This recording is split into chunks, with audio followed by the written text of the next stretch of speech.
Bonjour et bienvenue sur cette nouvelle vidéo sur la chaîne du Frussien. Alors le Frussien c'est moi, Alexandre. Je fais cette vidéo de Moscou, j'habite. On est sur les quais de Moscou là. Et je vis et travaille en Russie où j'ai diverses activités professionnelles, des entreprises liées aux ressources humaines. J'écris aussi, je blogue et j'accompagne en fait les gens qui veulent s'installer en Russie, les gens qui veulent faire ce qu'on appelle une ruspatriation, c'est-à-dire devenir des Ruspatres, des étrangers qui vivent en Russie. Donc n'hésitez pas à me contacter si vous avez des questions, des projets sur la Russie. Je mettrai tous les liens en description de cette vidéo. Alors aujourd'hui, sur ma chaîne YouTube, on parle de Russie, on parle des complexités, des contradictions et des réalités de la Russie d'aujourd'hui. Et aujourd'hui, je vais faire une petite vidéo à chaud sur l'actualité suite à ce qui s'est passé hier, puisque plusieurs personnes m'ont écrit cette nuit en fait, en posant plein de questions. Et donc, ce sera plus simple de leur répondre par une vidéo. Ça concerne en fait l'attaque de drones, plausiblement de drones ukrainiens, sur le Kremlin à Moscou. Donc effectivement,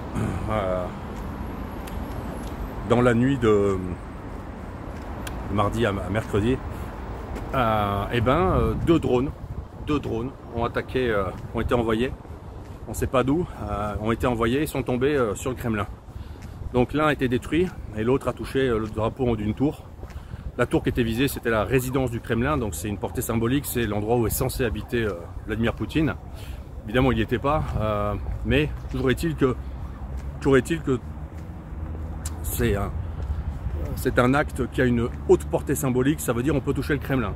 Donc il y a eu beaucoup de bruit sur Internet dans les dernières semaines, des menaces, etc. Bon bref, mais du coup, on doit bien constater que le Kremlin était touché.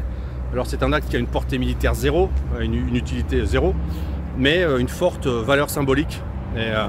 Et c'est le but recherché. Alors, tout d'abord, ce que je voudrais dire, c'est que en Russie, je pense que personne ne s'attendait à ce que ça arrive.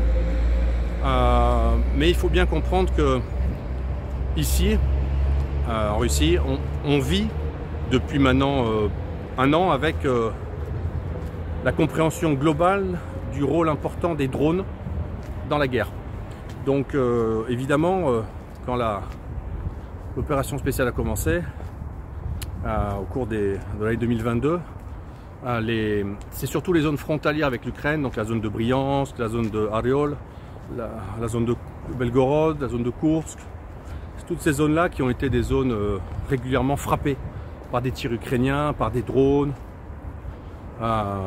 J'ai publié sur mon blog et je mettrai les liens dans la description de la vidéo, mais il y a énormément de zones qui ont été comme ça frappées régulièrement par des tirs. Il y a eu des morts, il y a eu des maisons détruites, etc. Donc c'est vraiment quelque chose qui est devenu une réalité pour les Russes. Et puis là cette année, il y a eu un changement. Le changement, c'est quoi? C'est que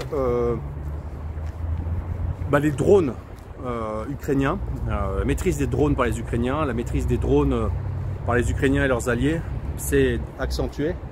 Et donc les Ukrainiens frappent de plus en plus en fait sur le territoire russe. Alors ça, c'est le sud, c'est le kraï de Krasnodar, etc. Mais c'est aussi énormément maintenant, depuis quelques mois, quelques semaines, les zones en Russie centrale en fait. Donc c'est des villes comme Voronezh, Kolomna, Kaluga, trouvent des drones dans les forêts, ils sont tombés, ils ont touché un sapin, ils se sont écrasés, c'est pas très clair. Et puis il y a même eu récemment un drone qui est tombé à Noginsk. Donc Noginsk c'est derrière Moscou, c'est encore plus loin. Et là, il visait un site stratégique. Alors il est tombé, il avait de l'explosif sur lui, et évidemment ils n'ont pas du tout touché leur cible, mais enfin, déjà c'est un signe qu'ils peuvent voler, traverser une partie de la Russie et aller taper plus profond dans le territoire russe. Voilà.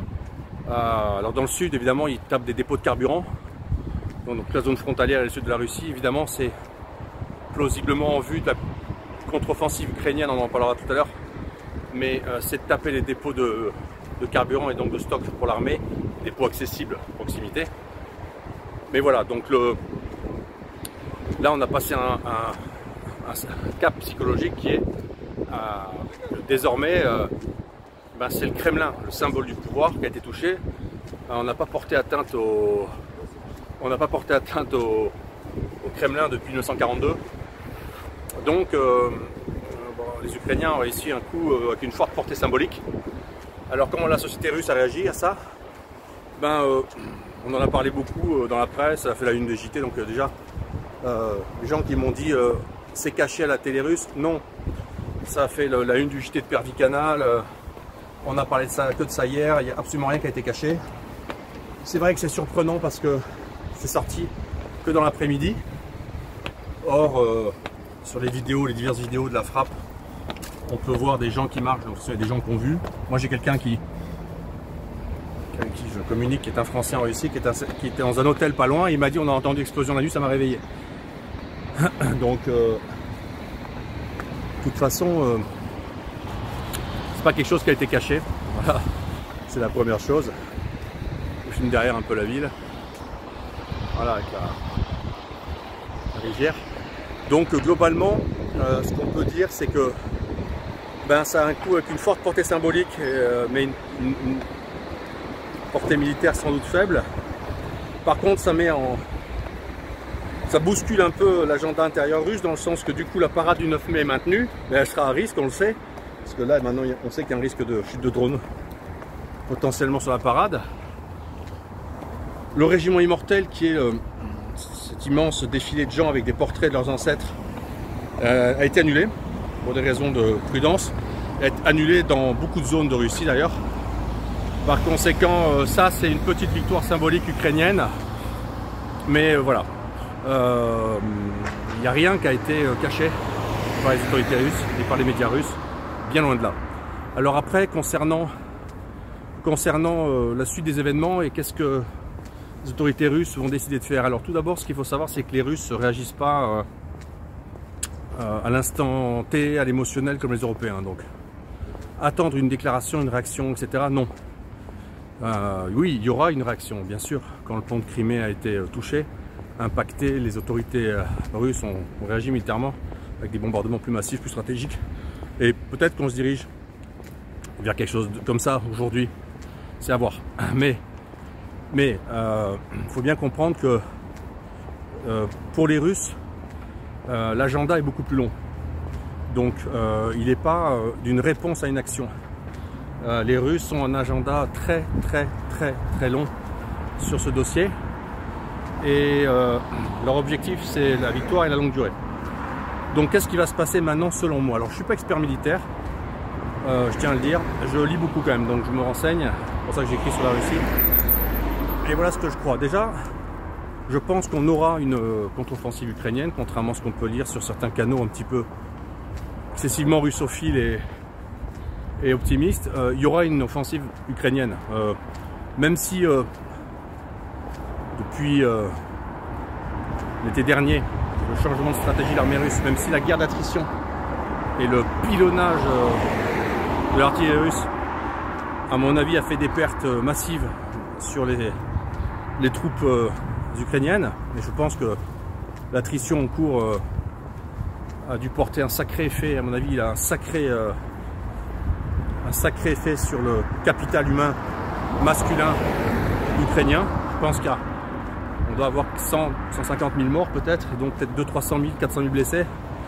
Mais cela dit, sur 700, 800 000, 900 000 hommes mobilisés, formés,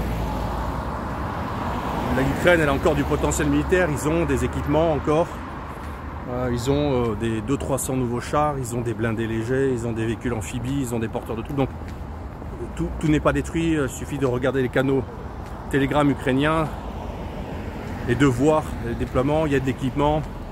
Donc de toute façon, si c'est une offensive avec 20-30 000 hommes sur un front à gauche, 20-30 000 au nord, etc., il y aura, ils ont ça. Donc il y aura. Après, la question c'est que la zone sur laquelle la Russie s'est installée fait à peu près 100 000 km², c'est 15-16% de l'Ukraine, elle est méga fortifiée. Par conséquent, oui, sans doute, il y aura des percées ukrainiennes à des prix, à mon avis, très élevés sur le point de vue humain. Et donc, je suis pas sûr que, malheureusement, les Ukrainiens, malheureusement pour les Ukrainiens, pour les Russes, ils sont contraints de montrer à leurs sponsors qu'ils vont au charbon. Mais je suis pas sûr que les résultats soient très probants. Et le discours, le narratif qu'on entend là, dans les médias français, qui est de dire oui, oui, on va récupérer, ils vont récupérer la Crimée, etc. Faut pas rêver, hein, ça n'arrivera pas. Je veux dire, la Russie n'a mobilisé que 350 000 hommes. Après en avoir mis 150 000 au début, donc il y a à peine 500 000 hommes, moins les pertes. Et aujourd'hui, depuis quelques semaines, il y a une intense campagne de recrutement en fait de militaires pour appeler les hommes à s'engager. Donc il y a beaucoup de vidéos qui sortent du ministère des Armées, je vais les poster. Il y a des affiches partout dans la rue. Vous pouvez regarder sur mon blog, j'ai détaillé les conditions financières offertes. Il y a un package financier costaud, très costaud pour des gens de petites villes et de province pour s'engager. Donc ils appellent les gens chez eux. Moi j'ai des employés sur un projet qui ont été appelés chez eux par le bureau militaire, donc ils sont vraiment en mode push. Donc ça veut dire qu'en plus ils sont encore en train de recruter 100 000, 200 000, 300 000 hommes peut-être, 100 000, 200 000. Donc globalement il y a aujourd'hui ça qui est en cours. Et ça veut dire que comme l'offensive ukrainienne sera coûteuse, parce que quand on attaque et qu'on est sous le feu d'artillerie russe, on a des pertes. Mais derrière, les Russes sont en train de recruter, former des gens qui vont arriver après. Et donc à un moment, le déséquilibre entre une Russie qui a 147 millions d'habitants et une Ukraine qui en a peut-être 35, ben, il va finir par se faire sentir. C'est-à-dire que le potentiel humain, au nombre d'hommes absolus sur le front, est supérieur du côté russe, quand ils le décideront. Le potentiel militaire, l'équipement est supérieur du côté russe. Le potentiel de production est supérieur du côté russe. Et par conséquent, sur la durée, je ne vois pas comment les scénarios romantiques de LCI pourraient se réaliser, à savoir une offensive, une percée et la victoire ukrainienne. Je pense que là, on est dans de la science-fiction.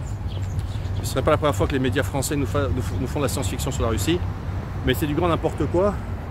Et je pense que de tout ce que je lis du côté russe, côté ukrainien, côté américain, un peu français aussi, mais bon, ils sont aux fraises. C'est à se demander si les médias globaux, occidentaux, n'ont pas intoxiqué leurs propres élites politiques et militaires sur les pertes russes et sur l'état de destruction de l'équipement russe, parce que c'est un scénario envisageable qui se soit intoxiqué et qu'en fait il y a une erreur d'appréciation. Mais les Russes, eux, visent le temps long. Alors, il faut se préparer à des semaines qui vont être difficiles moralement, parce qu'il y aura des pertes, il y aura des dégâts, il y aura des percées, il y aura des contre-percées, etc. Mais globalement, voilà, ce qu'il faut comprendre, c'est que il y a une offensive, elle atteindra pas ou partie des objectifs, mais moi je pense que le potentiel n'est pas énorme. Et derrière, ben, pourquoi il n'y aura pas une contre-offensive russe? Donc je m'excuse de couper, je passe d'un sujet grave à un sujet pas grave, mais voilà, derrière moi vous avez le tramway, les nouveaux tramways maritimes. Voilà, il va devant le monastère Novospassky qui est en travaux. Voilà, les tramways magnifiques, futuristes. Dedans, il y a le wifi, il y a des ports USB. Enfin, c'est top. Voilà, donc pour revenir sur l'offensive, ben, les Russes attendent l'offensive ukrainienne et leur but, c'est pas de prendre des territoires. Encore une fois, on m'a demandé, mais pourquoi ils avancent pas les Russes? Mais surtout pas. Aujourd'hui, ils n'ont pas besoin, parce que plus ils avancent, plus ils vont avoir besoin d'hommes. Et aujourd'hui, ce dont ils ont besoin, c'est la destruction du capital militaire ukrainien, son potentiel. Sur le plan humain, sur le plan de l'équipement, etc. Donc voilà, on en est. Donc c'est une guerre nouvelle, c'est une guerre de drones. Il est plausible qu'on ait des attentats aux drones maintenant dans les semaines et mois qui viennent en Russie, à Moscou. Comme il y a sur le front en fait. Vous avez des drones qui tapent des chars, vous avez des drones qui détruisent qui lancent des grenades en fait sur les tranchées remplies de soldats, etc. C'est une guerre de drones de plus en plus. Et le drone il change tout. Il change la vie des gens, il change la guerre. Donc c'est très symbolique les drones sur le Kremlin. Mais ça servira à rien. Ça va pas sauver l'Ukraine. Voilà, donc c'était un petit peu la vidéo. Il faut bien comprendre que le front il est immense. Il y a des centaines de milliers d'hommes dessus. Que aujourd'hui c'est plutôt l'Occident qui est en souffrance de production de munitions. Les stocks russes apparemment ils sont ce qu'ils sont, ils sont toujours là. Et que par conséquent sur la durée le joueur qui s'affaiblit le plus c'est l'Ukraine. C'est l'Ukraine parce que c'est l'Ukraine qui a des problèmes d'hommes. C'est l'Ukraine qui va avoir des problèmes économiques. C'est l'Ukraine qui va avoir des problèmes d'équipement. Et surtout l'Ukraine est entièrement dépendante. Par conséquent, elle ne peut pas dire mon projet c'est ça, mon plan c'est ça, puisqu'elle est dépendante des sponsors. Et que donc tout va se jouer entre la Russie et les sponsors. Monter sur le pont là. C'est beau. Voilà. Donc nous les moscovites, on se prépare à vivre avec des drones. Pendant que je filme là, si vous voyez un drone passer. On se prépare à vivre avec des drones. Les drones sont plausiblement aussi lancés de Russie, parce qu'il y a des saboteurs. Il y a des gens qui travaillent contre les intérêts russes en Russie. En Crimée, on a arrêté des gens, notamment un Bulgare qui s'est fait arrêter. Donc il va y avoir un serrage de vis. Et c'est tant mieux, parce que le pays est en guerre quand même. On lui fait la guerre. Donc voilà, c'était un petit peu la vidéo commentaire d'actualité. Mais enfin, vous pouvez le voir derrière moi. Voilà, la grande tour là, c'est le Swiss Hotel. Voilà, vers le Kremlin. Et puis là, je traverse la Moscou. Donc vous voyez, Moscou, c'est magnifique. Il suffit d'un ciel bleu. Tout va bien. L'économie se remet bien en place. Les gens ont repris vraiment confiance dans ce qui se passe. La société russe n'est plus en état de stress comme l'année dernière, beaucoup moins. Tout le monde a compris que ça allait durer. Et tout le monde a compris que il fallait une victoire. Donc voilà, vous allez voir, je vais descendre le pont, mais il y a des décorations pour le 9 mai déjà qui sont en place. Mais voilà, donc aujourd'hui, l'ambiance en Russie, elle est difficile sur les zones frontalières qui sont bombardées depuis maintenant plus d'1 an. Il y a une nouvelle réalité dans les zones plus éloignées qui étaient un peu épargnées et qui maintenant vont être un peu plus confrontées aux réalités de ce qui se passe. Et c'est presque un mal pour un bien, j'allais dire, puisque ça va unifier, souder les gens de toute la Russie face au même problème. Et par conséquent, on connaît les Russes et on sait que les Russes, quand ils sont agressés, ils font bloc. Donc moi je suis assez optimiste. Les alliés de la Russie, c'est les plus gros producteurs de drones, hein, on va pas se cacher. Par conséquent, je pense que les choses vont être surpassées. Voilà. Et non, le niveau d'inquiétude de la population suite aux attaques de drones, non, les gens, j'allais dire, plutôt surpris, mais pas du tout en mode panique. Les Russes ne paniquent plus, ils ne paniquent pas en général. Donc voilà un petit peu des nouvelles. En tous les cas, je mettrai dans les commentaires, enfin dans la description plutôt de la chaîne, je mettrai les canaux et les sources que moi je suis pour s'informer. Alors il y en a en russe, mais vous pouvez être sûr que c'est des sources fiables. Derrière moi, vous voyez là des immeubles en construction. Ben, c'est les nouveaux immeubles, voilà, très très haut. C'est la tendance à Moscou de faire des gros immeubles. La construction est bien repartie, ce qui est très bon signe pour l'économie. Voilà, c'est tout pour aujourd'hui. Je vous remercie de m'avoir suivi. N'hésitez pas à partager cette chaîne, partager cette vidéo, même si elle vous a plu, likez, surtout mettez un pouce bleu comme on dit en Frenchy. Et puis n'hésitez pas à me suivre sur les différents réseaux sociaux, sur Telegram principalement, où je publie énormément de contenu, d'images, de vidéos, voilà les choses concrètes de la vie en Russie d'aujourd'hui. Et sur Twitter où je parle plus de politique, sur Instagram avec des photos, et bien sûr sur YouTube. N'hésitez pas à me suivre, à vous abonner, à faire suivre cette chaîne. N'hésitez pas à venir visiter la Russie. Drone ou pas, le pays est ouvert et attribue des visas touristes.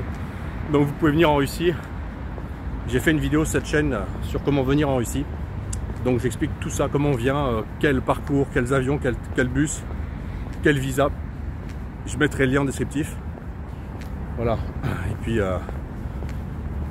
je crois que vivons une époque de grands changements et de grands bouleversements. Et c'est quand même intéressant de venir voir ce qui se passe dans le pays qui est au cœur de ce changement et dans le pays qui est vraiment à l'initiative en fait de ces bouleversements. Voilà, c'est tout, je vous dis à bientôt sur cette chaîne YouTube, à bientôt pour une nouvelle vidéo sur la chaîne du Fruitien.